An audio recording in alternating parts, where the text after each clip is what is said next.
ቲማቲም ሽንኩርት ሰራለሽ? ወጥ ሰራለሽ? ወጥ ሰራለሁ። ዘይት የሌለው ወጥም ሰራለሁ።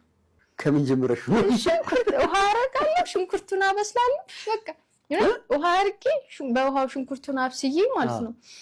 በውሃው ሽንኩርቱን አብስዬ ቲማቲም ምናምን አርጌበት ሽሮ ባናቱ አረጋለሁ። በቃ ይንተከተካል፣ ጨው ይደረግበታል። በቃ ከዛ ጎረቤት ልጅ ትላለች። ጎረቤት ልጅ ያንን የነሱ እንጀራ ላይ አድርገን እንበላለን ማለት ነው።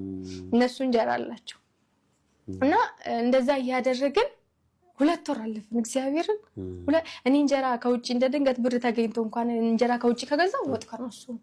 ወጥ ከነሱ ነው? ወጥ ከነሱ ነው። እንደዛ ነበር። ህጋችሁ ነው። በቃ ህጋችሁ ሆነ ማለት ነው። እዛ የሆነ ጊዜ ላይ ተጣላን ከሷ ጋር ተጣላንና ስንጣላ ጊዜ እንዶሚ ገዝቶልኝ ይገባል። እሱ ደግሞ እንዶሚ አይበላም፣ አይወድም። ሽታውን ራሱ አይወድም እንዶሚ ማለት። እኔ እንዶሚን እንክት አድርጌ እበላለሁ፣ እሱ ያርዳል። እሱ ያርዳል እንደዛ። ያርዳል በቃ እንደዛው።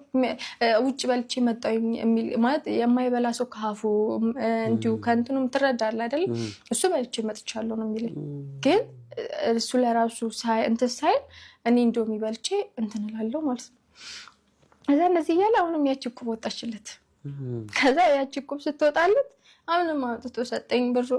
ምን አርጊ ብሎ? ስራ ክፈችበት፣ ስራ ጀምሪበት ብሎ ለራሱ እየሰራ ያንን አሁንም እየሰራ ማለት። ከዛ እሺ ብዬ አነስተኛ ሱቅ ጀመርኩኝ። ሱቅ እዚህ መርካቶ እየመጣሁኝ ዕቃ እየገዛሁኝ ማለት ነው። 40,000 ብር ነበረች እቁባ። ከዛ ያን 40,000 ብር የዛሬ ሚሊዮን ይበልጣል እንግዲህ፣ በጣም ብዙ ብር ነው።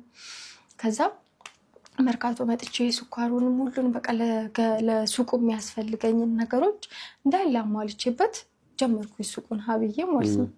ከዛ ሱቅ እየሰራሁኝ ማለት አሁን ትንሽ ተሻሽሏል። ሱቅ እየሰራሁኝ የሆነ ሰውዬ ደግሞ ዘመናዊ ፀጉር ቤት ሲከፍት ብሩኬንና እኔ ጋር ስራው ምናምን አለው፣ ደንበኛም ስላለው እጁ ስለሚሰራ ማለት እሺ ብሎ ወደሱ እሱም ከበፊት ፀጉር ቤት ወደሱ ተሻገረ ማለት ነው።